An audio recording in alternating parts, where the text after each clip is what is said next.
Hello everyone, welcome back to Fractal Frontier Maths. तो जो last lecture था उसमें हमने आंशिक अवकल समीकरण का इंट्रोडक्शन देखा था कि आंशिक अवकल समीकरण क्या होते हैं, उनकी क्या परिभाषा होती है, उनकी ऑर्डर और डिग्री क्या होती है, ये हमने देखा। इसके बाद में हमने जनरल फॉर्म देखा किसी भी प्रथम कोटि की आंशिक अवकल समीकरण का, और फिर हमने उसको क्लासीफाई किया कि चार प्रकार की होती है: quasi linear, semi linear, linear और नॉन लीनियर। जो इनके कोफिशिएंट होते हैं स्मॉल p और स्मॉल q, उनके आधार पर हमने इसको क्लासिफिकेशन किया। आज जो है हम किसी भी सरफेस की इक्वेशन या सॉल्यूशन जो दिया हुआ होता है उससे हम आंशिक अवकल समीकरण कैसे बनाते हैं वो हम डिस्कस करेंगे। तो जो पहला मेथड है वो है स्वैच्छिक अचरों के विलोपन से, यानी कि जो आर्बिट्री कांस्टेंट उसमें दे रखे होते हैं उसकी सहायता से उनका विलोपन करेंगे और फिर हम बनाएंगे आंशिक अवकल समीकरण। तो देखते हैं इसको। मान लेते हैं माना दिया गया फलन, ठीक है, कोई फंक्शन हमें दे रखा है, उसको कैपिटल F मान लेते हैं, एक्स वाई जेड। दो इसमें क्या है, इंडिपेंडेंट वेरिएबल है, एक डिपेंडेंट वेरिएबल है और दो कांस्टेंट है इक्वल टू 0। ओके, जहाँ पर जेड जो है स्वतंत्र चरों एक्स तथा वाई का फलन है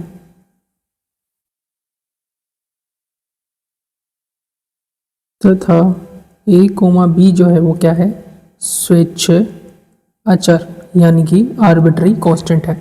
अब हमें क्या करना है, इस इक्वेशन 1 से ए और बी का विलोपन करना है। तो कैसे करेंगे, तो हम समीकरण 1 का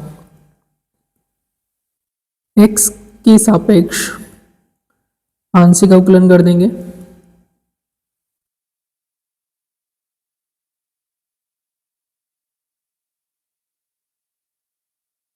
तो x के सापेक्ष आंशिक अवकलन करेंगे तो क्या होगा, f का x के सापेक्ष और x का x के सापेक्ष 1 हो गया। उसके बाद में हम f का करेंगे z के सापेक्ष और कैपिटल F कर देते हैं इसको, f का करेंगे z के सापेक्ष और z का x के सापेक्ष इज इक्वल टू 0, क्योंकि x फंक्शन है ही x का और z भी क्या है, x का फंक्शन है।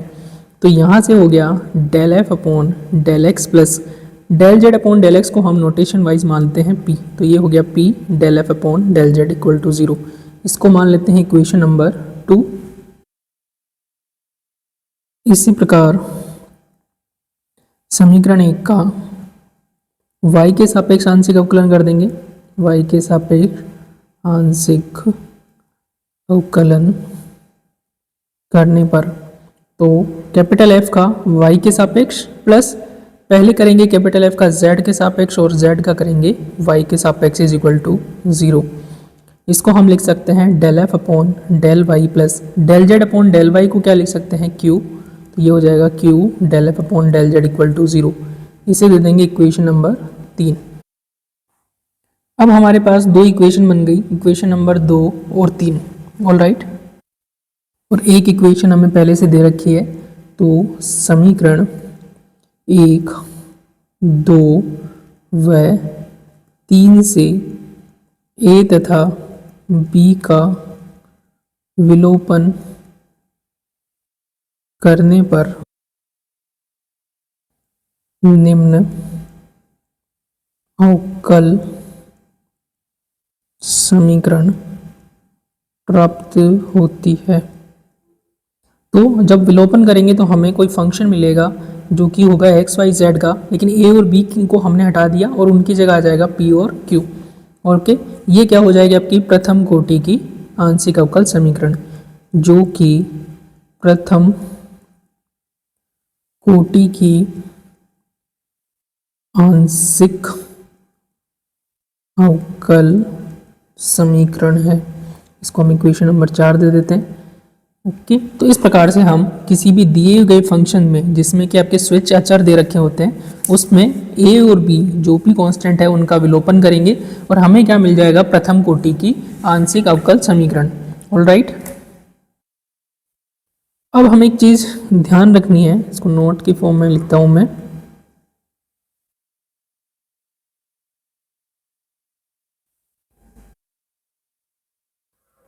यदि स्वेच्छ अचरों की संख्या जो है स्वतंत्र चरों से, या स्वतंत्र चरों की संख्या लिख देते हैं की संख्या से अधिक हो तो हमें उच्च कोटि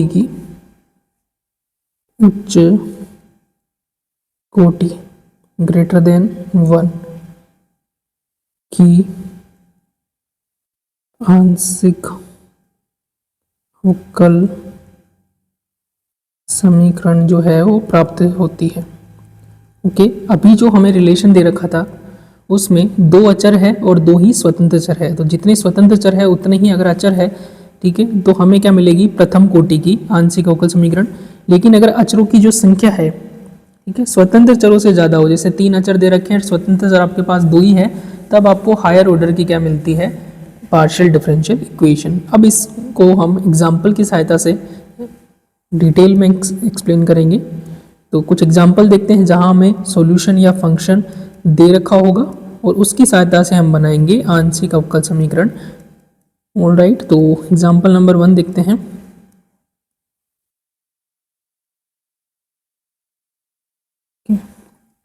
तो z equal to a x plus b y plus a b से अचर a तथा b का विलोपन कर आंशिक अवकल समीकरण प्राप्त कीजिए।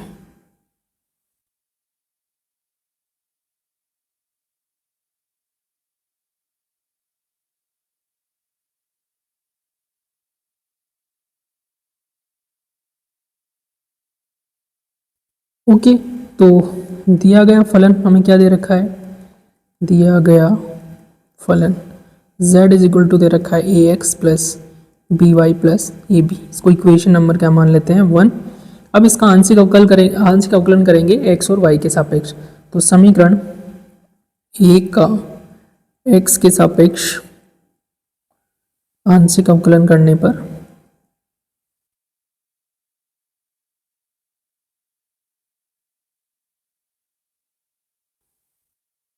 तो z का x के सापेक्ष अवकलन हो गया del z upon del x। a constant है, x का 1 हो गया। y जो है ये x का फलन नहीं है, इसका अवकलन 0 हो गया, और ये कांस्टेंट है, इसका अवकलन 0 हो गया। Del z upon del x को मैं क्या कर सकता हूँ, p, तो p की वैल्यू आ गई a। इसको इक्वेशन नंबर मान लेते हैं 2। अब क्या करते हैं, समीकरण 1 का y के सापेक्ष आंशिक अवकलन कर देंगे। तो समीकरण 1 का y के सापेक्ष आंशिक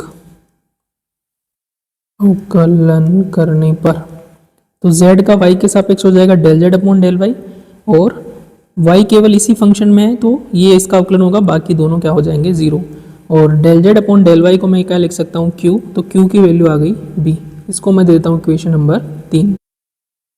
अब हम समीकरण नंबर 2 और 3 की सहायता से जो a और b के मान है समीकरण 1 में रखने पर, तो समीकरण 2 व 3 से a तथा b के मान जो है समीकरण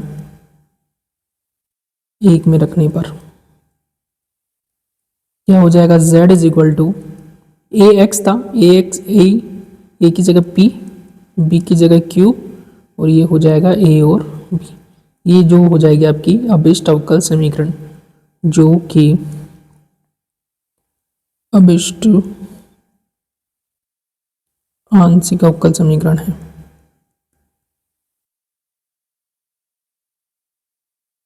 ऑलराइट, नेक्स्ट क्वेश्चन देखते हैं।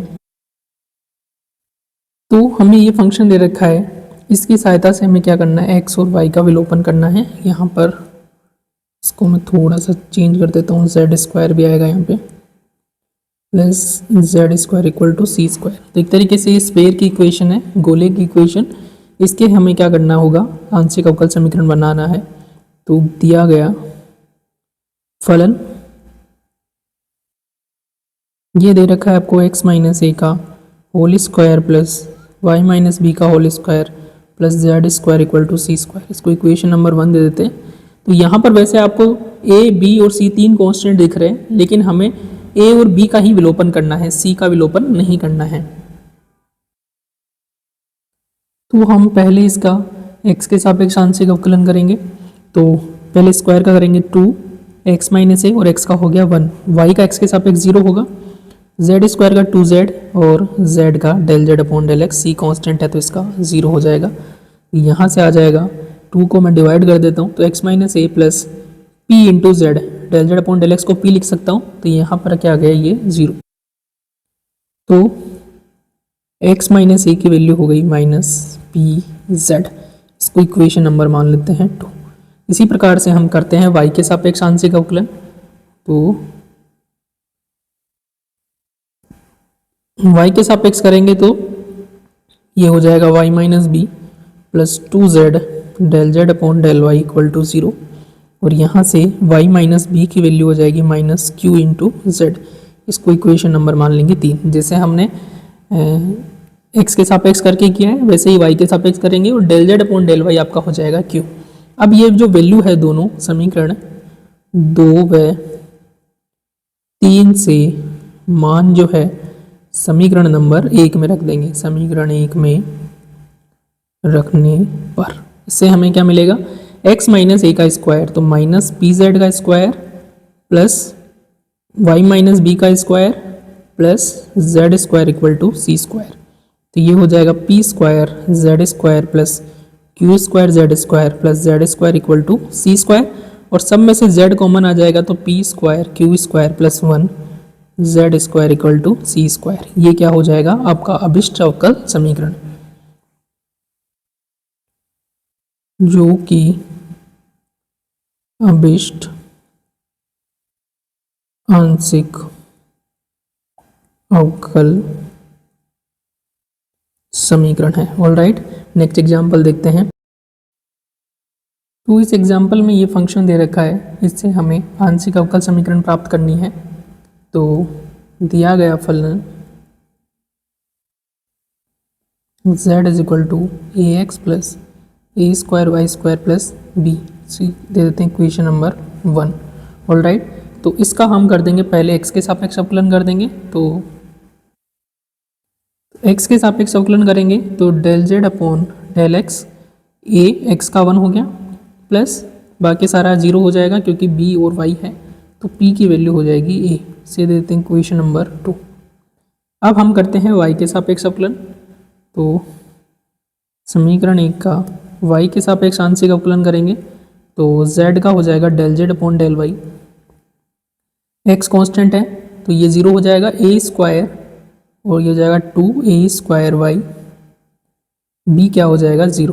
तो यहाँ से q इज इक्वल टू हो जाएगा 2a square Y. Right,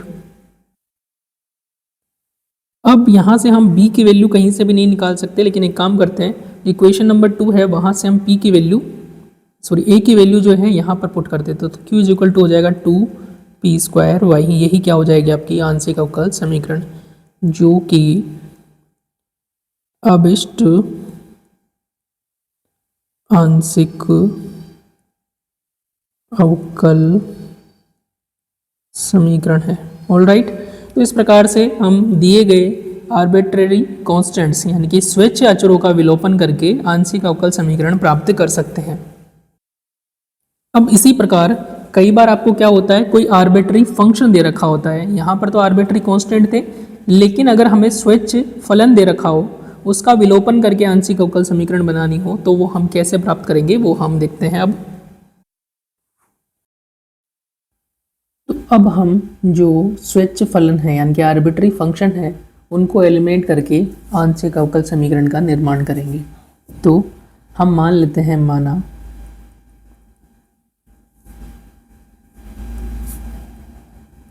u तथा v चरों x, y तथा z के दो फलन है जो कि निम्न संबंध से कनेक्टेड है, जुड़े हुए हैं। तो एक रिलेशन दे रखा है दो फंक्शंस में, वो है इस प्रकार से, function of u v equal to 0। इसको इक्वेशन नंबर 1 मान लेते हैं। अब इस फंक्शन को हम एलिमिनेट करके हमें बनानी है, यानी कि u और v को एलिमिनेट करेंगे और हमें एक डिफरेंशियल इक्वेशन बनानी है। कैसे बनाएंगे? तो इसका हम x के सापेक्ष आंशिक अवकलन कर देंगे। तो समीकरण 1 का x की सापेक्ष आंशिक अवकलन करने पर, तो f का x के सापेक्ष करेंगे तो पहले f का u के सापेक्ष होगा और फिर u का x के सापेक्ष, पहले f का v के सापेक्ष होगा और फिर v का x के सापेक्ष इज इक्वल टू आपका हो जाएगा 0। ठीक है। अब जो है f का तो ठीक है u के सापेक्ष होगा, लेकिन u का x के सापेक्ष हो रहा है। u फंक्शन किसका है? x का है, y का है और z का फंक्शन है। तो ये इसको हम ऐसे लिख सकते हैं, del u upon del x plus u का z के सापेक्ष भी होगा और z का x के सापेक्ष भी होगा, all right, plus del f upon del v, u का v का सेम तरीके से v का x के सापेक्ष होगा, पहले v का z के सापेक्ष होगा फिर z का x के सापेक्ष is equal to 0, all right. अब हमने क्या किया, del f upon del u हो गया, del u upon del x हो गया, plus del z upon del x को मैं क्या कर सकता हूँ, p कर सकता हूँ। तो ये हो गया p plus del f upon del v upon del x, del z upon del x को क्या लिख दिया, p, del v upon del z equal to 0। ठीक है। अब इसको हम इक्वेशन नंबर 2 दे देते हैं। इसी प्रकार एक का करेंगे हम y के सापेक्ष अवकलन, इसी प्रकार एक का y के सापेक्ष आंशिक अवकलन करने पर तो हमें क्या मिलेगा, सेम चीज़ मिलेगी, क्योंकि x के साथ x की जगह क्या हो जाएगा, y हो जाएगा। तो f का u के सापेक्ष, u का y के सापेक्ष और p की जगह आ जाएगा q, क्योंकि z का y के सापेक्ष होगा, बाकी सब चीज़ें सेम रहेगी। f का v के सापेक्ष, v का y के सापेक्ष, q v का z के सापेक्ष इज इक्वल टू 0। इसे देंगे इक्वेशन नंबर 3। अब हम यहाँ से क्या करेंगे, जो फंक्शन है उसको एलिमिनेट करना है, फंक्शन यानी कि f को हटाना है, तो हम इन दोनों को हटा देंगे यहाँ से। तो इन दोनों इक्वेशन को सॉल्व करेंगे और del f upon del u और del f upon del v को क्या कर देंगे, एलिमिनेट कर देंगे। तो कैसे करेंगे, यहाँ से मैं इस इक्वेशन से del f upon del u upon del y plus q del u upon del z, ये हो जाएगा minus del f upon del v upon del y plus q del v over del z। ठीक है। इससे equation number मैं मान लेता हूँ 4। अब इस 4 से, 4 इसको अभी नहीं देते हैं, वेट, हम del f upon del u की वैल्यू निकाल लेते हैं यहाँ से, जो कि हो जाएगी minus del f upon del v upon del y plus q del v upon del z divided by del u upon del y plus q del u upon del z। इसको दे देते हैं इक्वेशन नंबर 4, ऑलराइट। अब यहाँ से जो value है del f upon del u की, वो हम सब्स्टिट्यूट कर देंगे इक्वेशन नंबर 2 में। तो समीकरण नंबर 4 से जो मान है समीकरण 1 में रखने पर, सॉरी 2 में रखेंगे,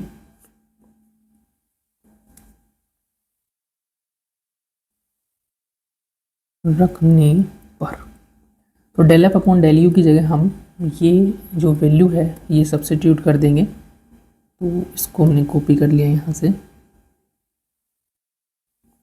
और बाकी का जो है एज इट इज़ हम यहाँ से रख देंगे इक्वेशन नंबर 2 से। तो ये इक्वेशन नंबर 2 है आपका, ये पार्ट कॉपी करके हम यहाँ पर ऐड कर देते हैं। तो इसको सेट कर देते हैं। ओके, तो अब क्या होगा, अब इसको मैं क्रॉस मल्टीप्लाई कर देता हूँ। तो अब ये वाला पार्ट जो है वो 0 के बराबर नहीं है आपका, 0 के बराबर नहीं है, तो हम इसको क्रॉस मल्टीप्लाई कर देते हैं। तो ये हो जाएगा आपका minus del F upon del V, del we upon del Y plus Q, del V over del Z, del you upon del x plus P, del you upon del Z, और इसको यहाँ पर मल्टीप्लाई किया तो ये हो गया del F upon del V, del you upon del Y plus Q, del U over del Z into del we upon del x plus P, del we upon del Z. Okay, right hand side में क्या हो गया 0। अब यहाँ पर आप देखोगे तो del we upon del F upon del V जो है वो दोनों में है, तो इसको हम डिवाइड कर देते हैं। फिर यहाँ से क्या आ जाएगा आपके पास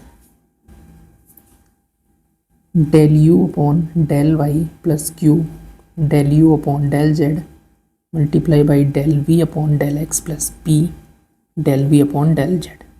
ये जो माइनस वाला साइन है, माइनस वाला जो टर्म है उसको हम राइट हैंड साइड में ले जाएंगे, तो del we upon del Y plus Q, del we upon del Z multiply by del you upon del x plus P, del you upon del Z. All right, अब जो है ये आपके क्या बन जाएगी आंशिक अवकल समीकरण, बट इसको थोड़ा सा हम चेंज कर देंगे। हम p को, जो स्मॉल p है उसके कोफिशिएंट को अलग करेंगे और स्मॉल q के कोफिशिएंट को अलग। तो पहले दोनों को मल्टीप्लाई कर देता हूँ, del you upon del Y, del B upon del x plus P, del B upon del Z, del you upon del Y plus Q, del you upon del Z into del B upon del x plus P Q, del you upon del Z, del we upon del Z. ये left hand side में बनेगा। Similarly multiply करते हैं हम right hand side को, तो del we upon del Y into del you upon del x plus P, del we upon del Y into del you upon del Z plus Q, del we upon del Z into del you upon del x plus P into Q, del we upon del Z into del you upon del Z. अब यहाँ से देखेंगे ये दोनों term same है, cancel out हो जाएगी आपकी।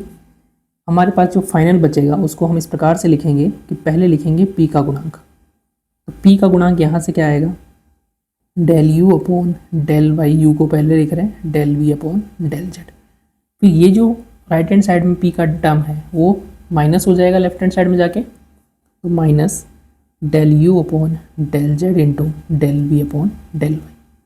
फिर लिखेंगे q का गुणांक, तो del you upon del Z into del we upon del X minus हो जाएगा del you upon del X into del we upon del Z.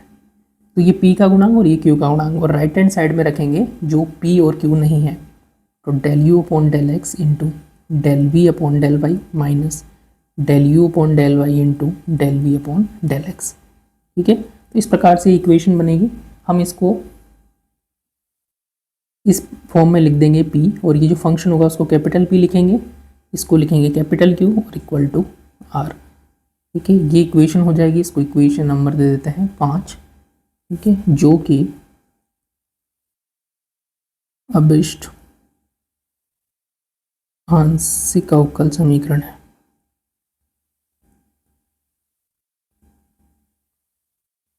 Alright, जहाँ पर जो कैपिटल P है वो क्या है जो हमने अभी निकाला है, तो कैपिटल P क्या है इसको मैं कॉपी कर लेता हूँ।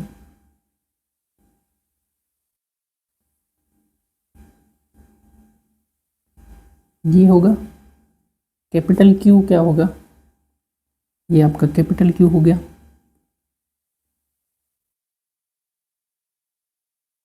और ये आपका कैपिटल R हो गया।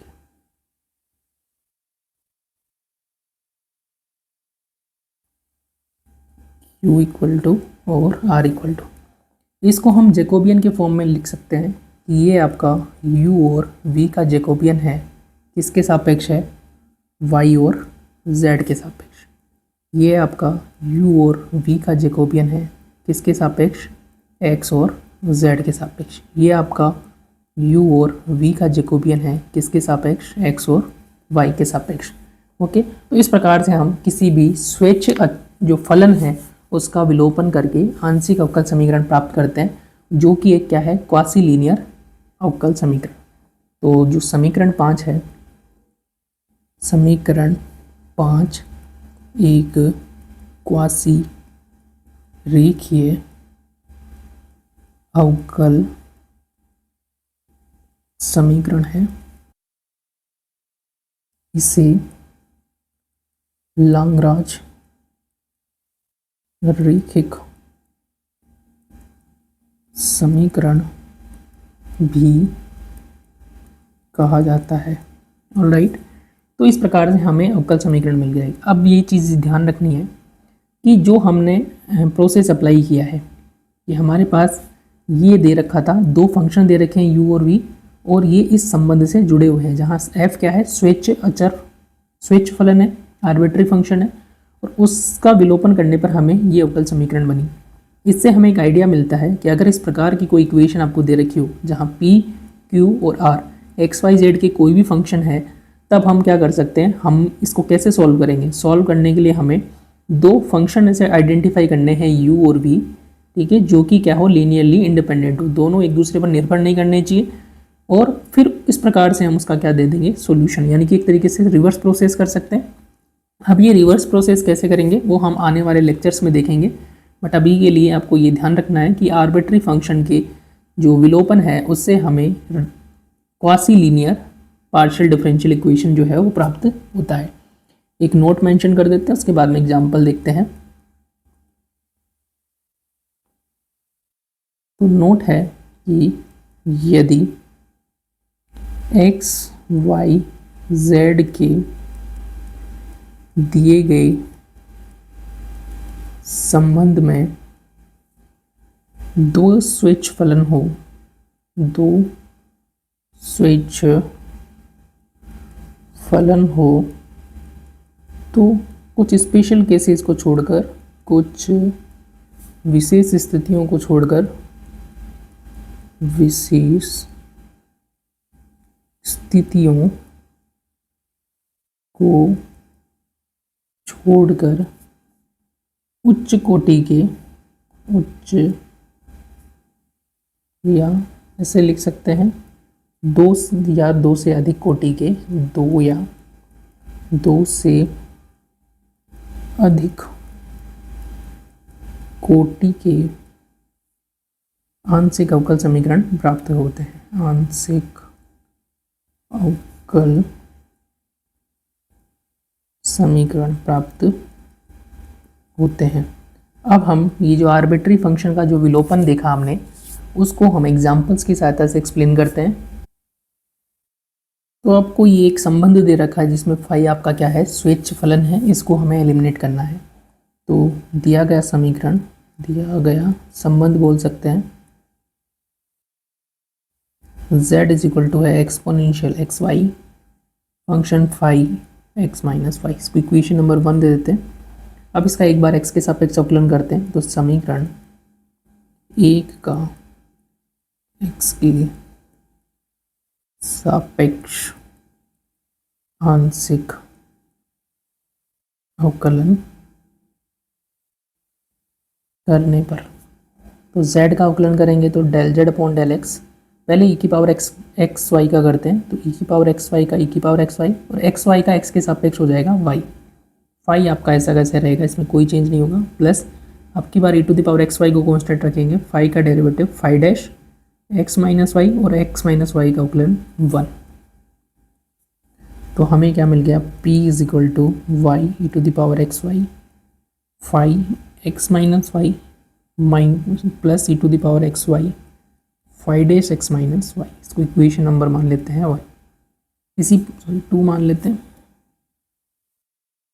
इसी प्रकार हम करते हैं y के सापेक्ष, तो समीकरण एक का y के सापेक्ष आंशिक अवकलन करने पर z का करेंगे y के सापेक्ष, तो x E to the power x Y हो गया, फाई आपका एज इट इज रहेगा, फिर हो जाएगा minus e to the power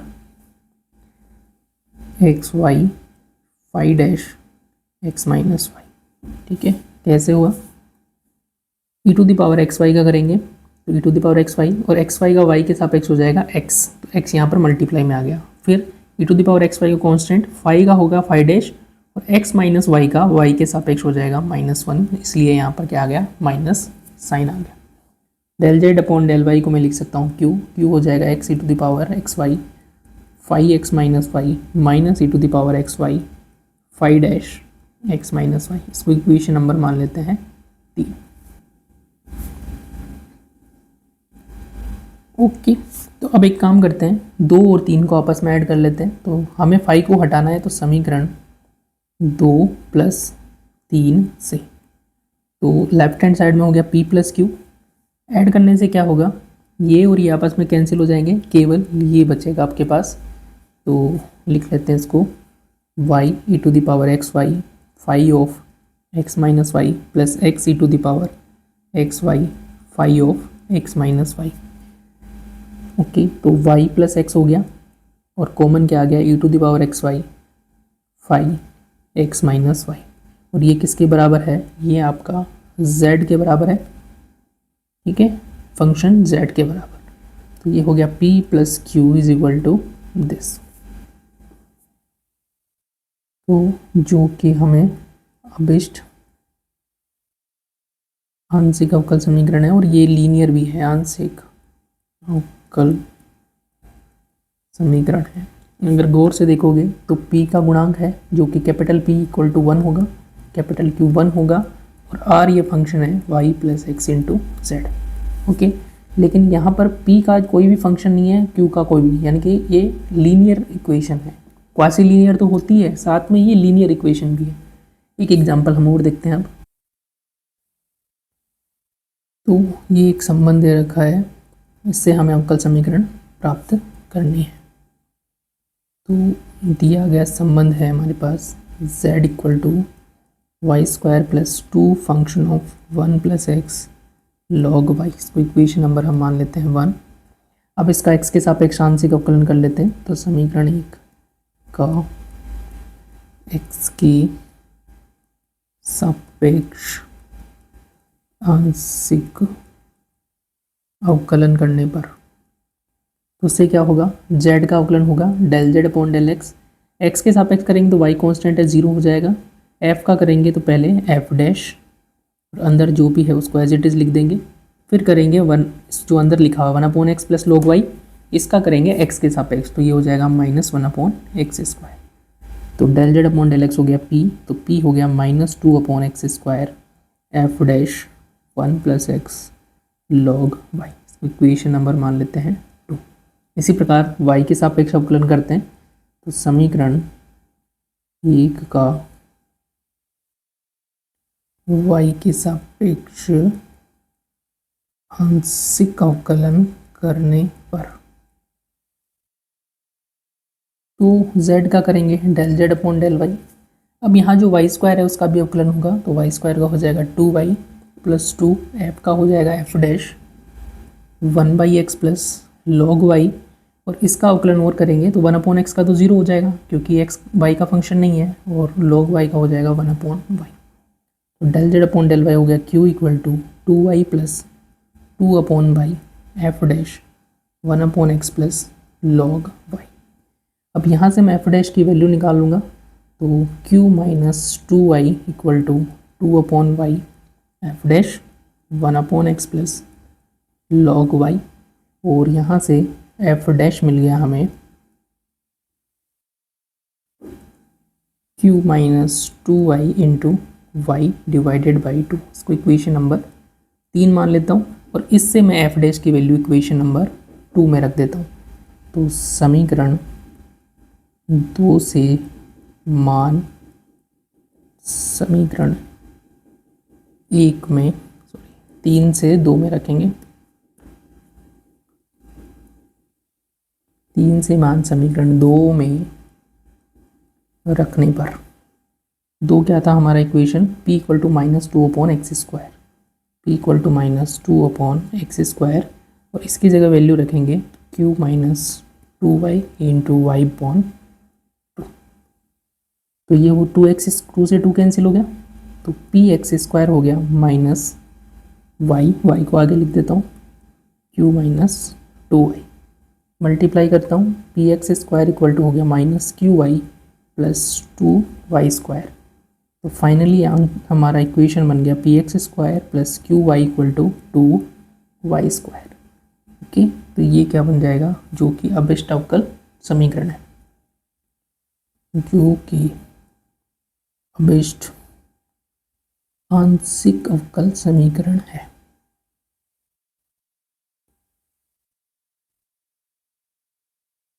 alright,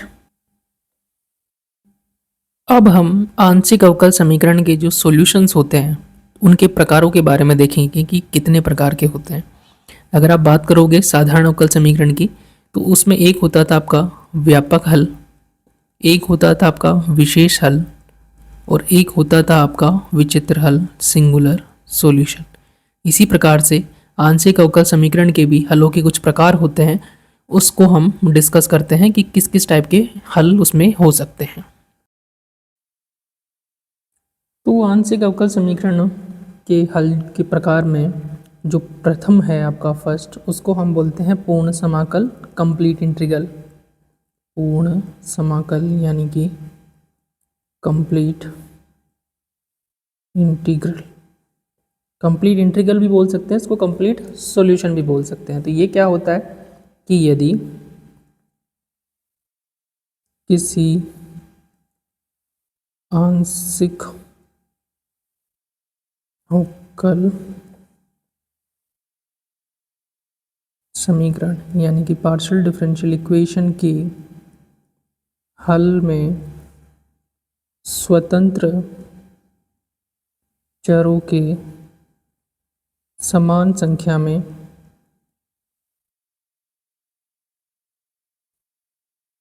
स्वेच्छ अचर हो तो उसे या उस हल को पूर्ण समाकल यानी कि कंप्लीट इंटीग्रल कहा जाता है।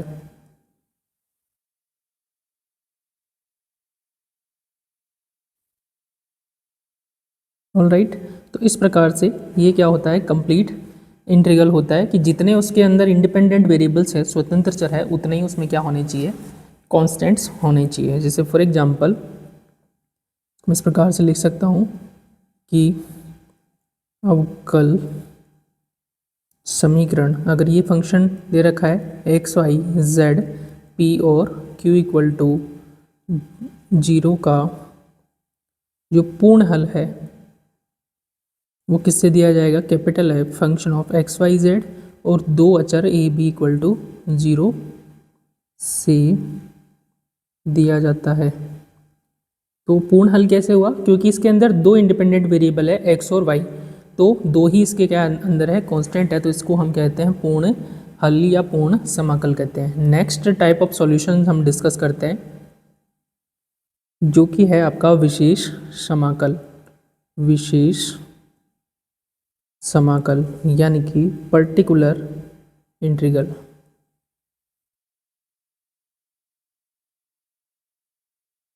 तो पर्टिकुलर इंटीग्रल सिंपल है, आपका जो पूर्ण हल है उसमें कांस्टेंट्स जो है उनको कोई वैल्यू फिक्स कर देंगे तो वो आपका पर्टिकुलर सॉल्यूशन हो जाएगा।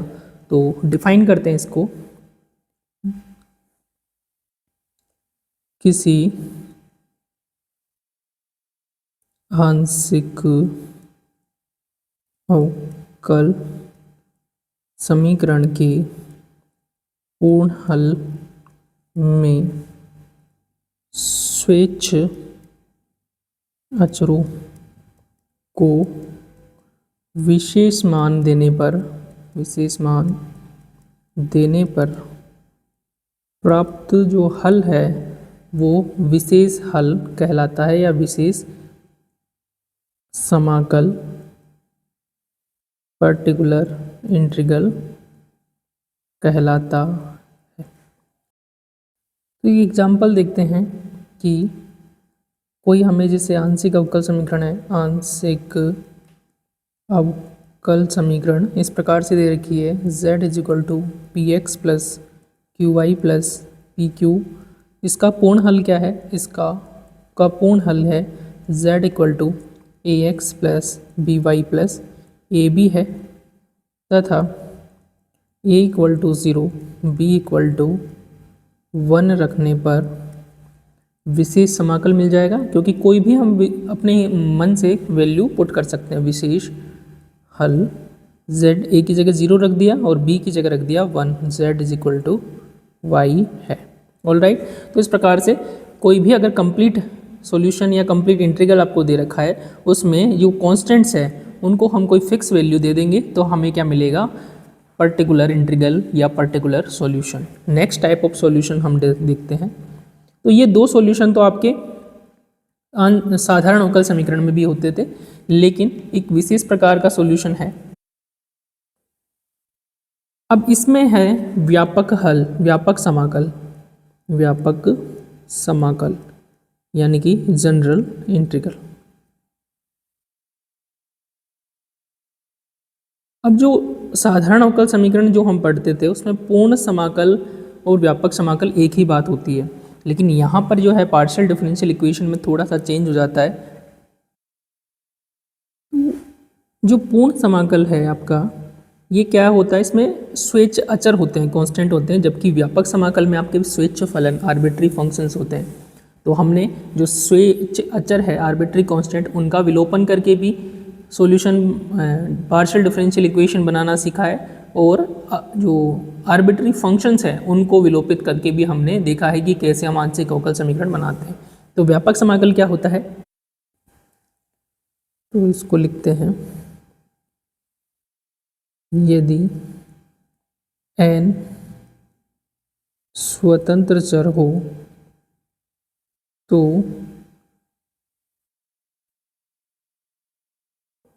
व्यापक समाकल जो है, ठीक है, उन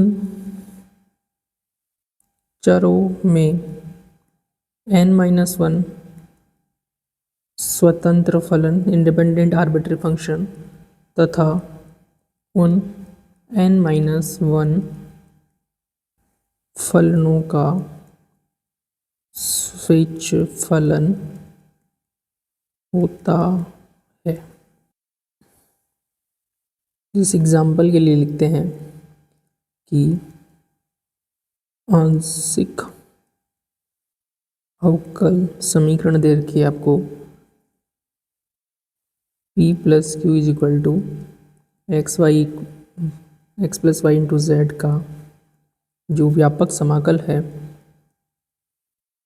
वो दिया जाता है z is equal to exponential X Y some function of x minus Y से दिया जाता है।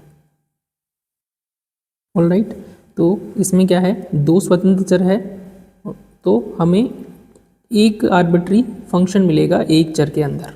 ऑल राइट, अब हम देखते हैं फोर्थ टाइप ऑफ सॉल्यूशन जो कि है आपका विचित्र समाकल या विचित्र हल। तो विचित्र समाकल, सिंगुलर इंटीग्रल।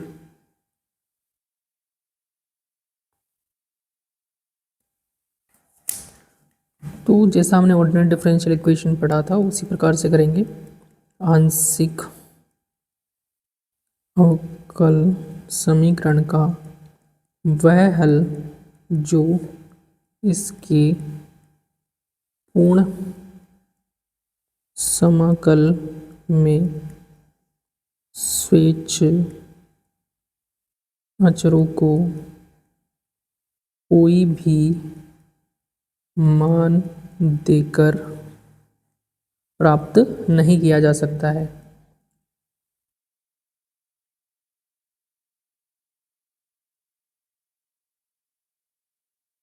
उसे विचित्र समाकल यानी कि सिंगुलर इंटीग्रल कहा जाता है। अब इसको प्राप्त कैसे करेंगे, तो अवकल जनरलाइज लिख लेते हैं, माना दिया गया आंशिक अवकल समीकरण ये दे रखा है function of X Y Z P Q is equal to 0। इसको इक्वेशन नंबर 1 मान लेंगे तथा इसका पूर्ण हल मान लेंगे तथा इसका पूर्ण हल कंप्लीट सॉल्यूशन या कंप्लीट इंटीग्रल है function of X Y Z A comma B equal to 0। अब इस फंक्शन जो है कैपिटल एफ, इसका जो एनवेलोप होगा उसे ही हम क्या कहेंगे, सिंगुलर सॉल्यूशन कहेंगे। तो समीकरण या फलन 2 का जो एनवेलोप है समीकरण 1 का विचित्र समाकल प्रदान करता है। ओके, और जो कि निम्न प्रकार दिया जाता है, जो कि निम्न समीकरणों से ए तथा बी का विलोपन करके प्राप्त किया जा सकता है।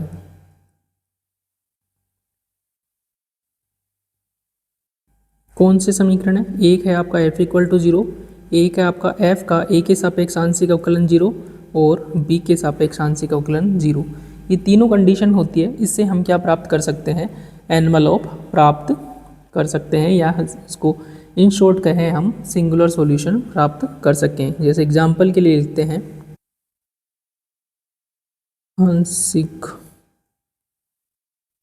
अवकल समीकरण, ये दे रखी है आपको z is equal to P X plus Q Y plus P square plus Q square. इसका पूर्ण समाकल क्या होगा, पूर्ण समाकल है, ये बाद में देखेंगे। अभी के लिए आप डायरेक्ट लिख सकते हैं ए एक्स प्लस पी की जगह ए रख देंगे, क्यू की जगह बी रख देंगे, तो A square plus B square है तथा इसका विचित्र समाकल ये है z is equal to -1/2 X square plus Y square. अब यहाँ पर देखेंगे a और b को चाहे मैं कुछ भी रख दूँ, कभी भी ये सॉल्यूशन मुझे नहीं मिलेगा, ठीक है। लेकिन ये जो सॉल्यूशन है इस दी गई इक्वेशन को सेटिस्फाई करता है। इसका मतलब क्या हो गया कि ये जो सॉल्यूशन है इसको हम कहेंगे सिंगुलर सॉल्यूशन या फिर सिंगुलर इंटीग्रल। तो हमने 4 टाइप के जो सॉल्यूशंस होते हैं पीडीई के, पार्शियल डिफरेंशियल इक्वेशन के, वो डिस्कस कर लिए। और इसके साथ ही हमने देखा कि कैसे आर्बिट्री फंक्शंस या आर्बिट्री कांस्टेंट्स को विलोपन करके हम आंशिक अवकल समीकरण बना सकते हैं। नेक्स्ट लेक्चर में हम देखेंगे एक special type of differential equation प्रथम कोटि की, जिसे बोलते हैं quasi linear partial differential equation, और उसको सॉल्व कैसे करते हैं ये हम नेक्स्ट लेक्चर में डिस्कस करेंगे। तो आज के लिए इतना ही, मिलते हैं नेक्स्ट लेक्चर में। Till then keep learning, keep growing. Thank you so much for watching.